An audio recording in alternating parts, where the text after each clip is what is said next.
Learn the fundamentals of credit management and the basics of credit. Right now, with my free ebook, I'm going to walk you through how you can get a free ebook just for you. Okay, so first you want to start off with your favorite search engine.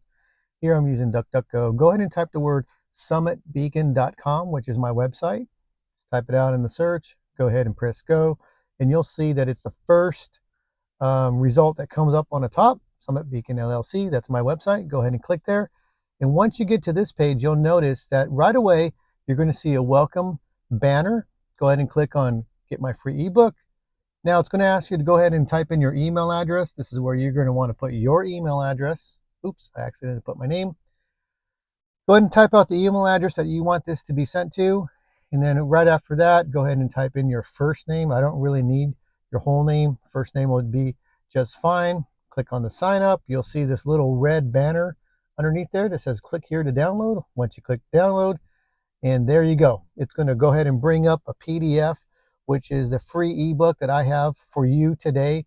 It's called The Introduction to Credit. And I wrote this book. It's about 10 pages long. Very basic, but here's a table of contents. It's going to walk you through the different items that revolve around credit. If you're new to credit management, this is a great beginner book. There's my website as well to get you some more information if you need to, but feel free, take advantage of this. It's all yours. Thank you for watching. I appreciate your time.